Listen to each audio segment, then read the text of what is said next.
Whether you're a freelancer, a consultant, a solopreneur, or very honestly, somebody just trying to start his or her own hustle, building a personal brand takes you a long, long way. Now, this is not a grow in a single day kind of scene. This is long and drawn out where you consistently need to keep producing content, keep getting your name out there, where you eventually receive the dividends down the line. Here's hoping though that I can very quickly show you some basics of it so that I can just get the ball rolling and help you at least start thinking about personal branding. Hello and welcome to this episode of Design Hustle, where we'll talk about the basics of building a brand.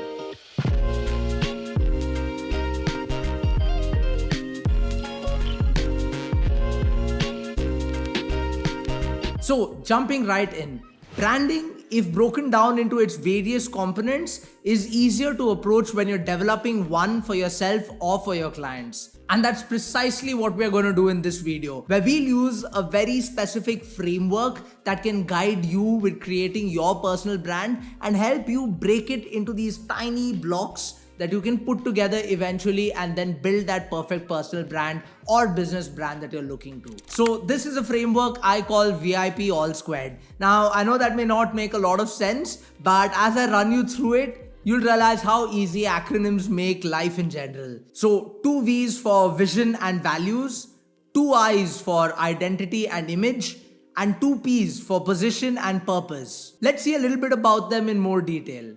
Stick around till the very end, because right after this I'm going to show y'all how you can make a marketing plan that takes this framework of a personal brand forward and help you achieve the kind of growth that you want to. First off, with vision. Think about where you or your brand is going to be 5-10 years down the line. Now, I know early on itself, don't think too grand is what somebody may tell you, but all small companies think this way, right? Within a 5-10 year time span, what exactly they want to achieve and backtrack things from there in terms of identifying their steps. And this is the case for personal branding as well, right? Not just for big companies. Think about how you can build a community that values people's opinions and where your opinion in particular is considered super valuable. Even if it's as small a scale as what your YouTube channel, for example, is going to be 5-10 years down the line, think about it and try and establish that vision for your brand before you even kickstart things. Next off, with values. Choose up to 5 pillars that distinguish your brand. Again, if you want to take the example of a YouTube channel, right? What are the kind of things that you want to talk about? Why are you talking about those things? Try and define these different components collectively that make up the main values, or what exactly is the value that you intend to add. Next off, with the I's, getting into identity. Now we start thinking a little bit about the visual aspects about this brand, right? Define for yourself those components like color, typography, treatment in terms of palette, look and feel of photography. What kind of colors work for, say, a health consultant versus, say, somebody offering a SaaS solution. Things like that to start defining your identity. The next of the 2 I's is image. How exactly do you want to tell this story? How do you want to be known or remembered?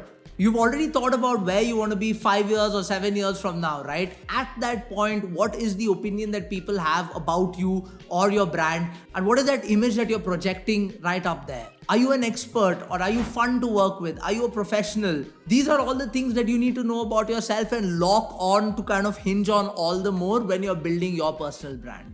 And coming to the 2 P's finally. First off, with position. How exactly are you uniquely going to define yourself in such a competitive market? This is where you kind of define your unique value proposition a lot more and identify what exact position are you going to take in the market to stand out from everybody else.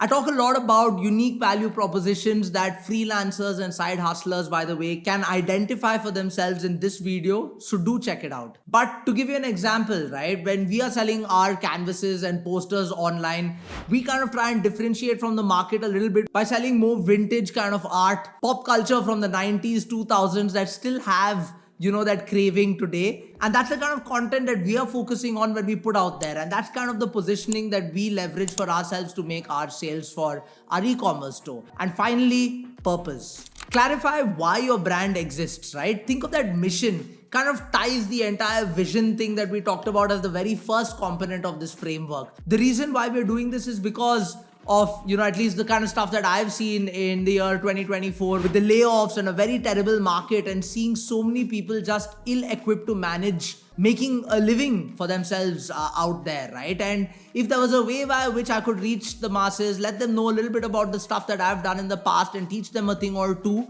that could help them, then job well done. And with that purpose is why we even started this YouTube channel in the first place. Alright, so that was a little bit about the VIP all squared framework that you can use for yourself to build a kick-ass brand. Think about all those components, see how you can use them to create that story for yourself, and then only dive into content creation for that brand. By the way, I talk a lot about this kind of stuff in a course that I've created, 10 hours of content distilled with 10 years of my experience hustling on a bunch of different things, all available for you in the course. So do check out the link below. Not only do I share a very clear framework that you can use from start to finish to build your side hustle, but share a ton of resources as well, templates that you can use to build your portfolio, to create contracts, invoices, you name it, anything and everything that you need as a solid playbook to build a kick-ass side hustle for yourself. Moving on though, now that we've seen how exactly you can approach branding, it's time to see a little bit of how you can approach marketing.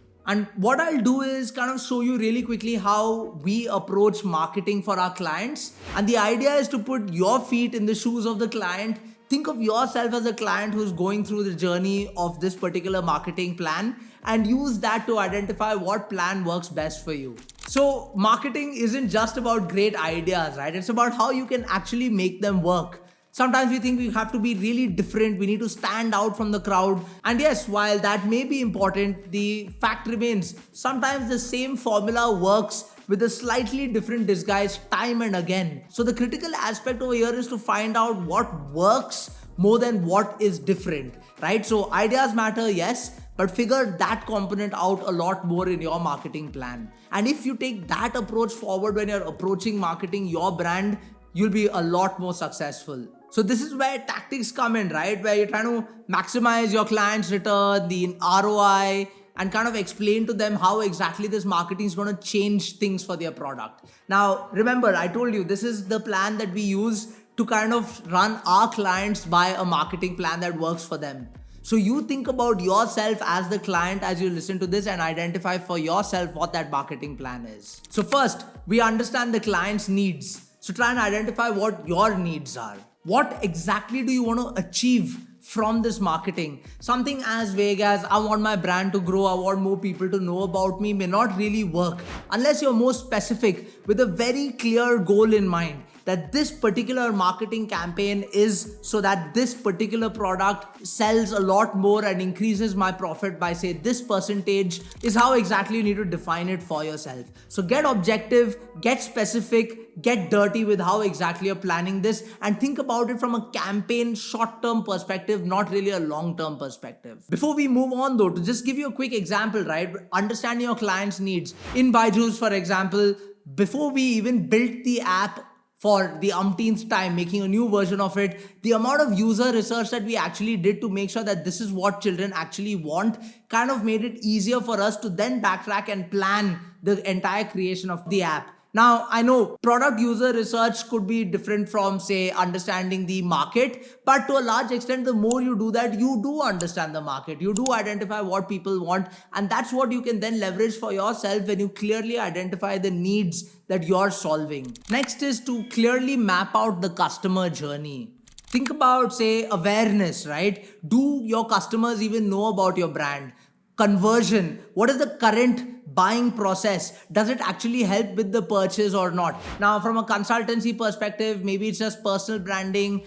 So your CTAs are going to be very different. Or maybe here we're talking about building a brand for, say, an e-commerce store. Under those circumstances, what exactly is that journey and how convenient is it to eventually make that purchase? Thinking about these components, retention as well, if these strategies actually help bring customers back and again, helps you identify a cleaner marketing plan for yourself. Why is that? Because these things will clearly help you understand the intent of your target audience. It'll help you understand where exactly are they in their journey. Based on their intent is how you're going to create this marketing campaign and then plan the entire thing around it. And finally, building a tactical toolbox. This is where we finally get into the actual planning with all that information that we've amassed. So this basically is where or what you need to keep in mind before you put the dollars behind your brand, right? Think about the budget and the activities. What are the initiatives that you're going to implement? Is it going to be just digital ads? Is there going to be an event down the line? This, of course, being once we get much bigger in size. Think about the timelines, right? The target audience to a large extent we have already discussed. Who exactly and where are they in the journey to know how to market to them? But the timelines, right? How soon do we want to get it? What kind of compromise are we okay with from a quality perspective, which hopefully is not going to drop conversion, etc. And of course, the marketing channels and how we want to measure these metrics, right? Because people are going to tell you marketing is subjective, but there's a fair amount of science involved, and there's a fair amount of data analysis that you can leverage to your advantage to make sure your campaigns are successful, right? So with all that, outline for yourself a little bit of a roadmap, and then just keep constantly reviewing that for yourself to know where exactly you are and what kind of evolution your plan requires as you move further down the road. So there you have it, a real quick video on how you can approach branding, and right after that, how you can approach marketing. I hope you enjoyed this video. If so, please don't forget to like, share, and subscribe. Peace out. I'll see you in the next one.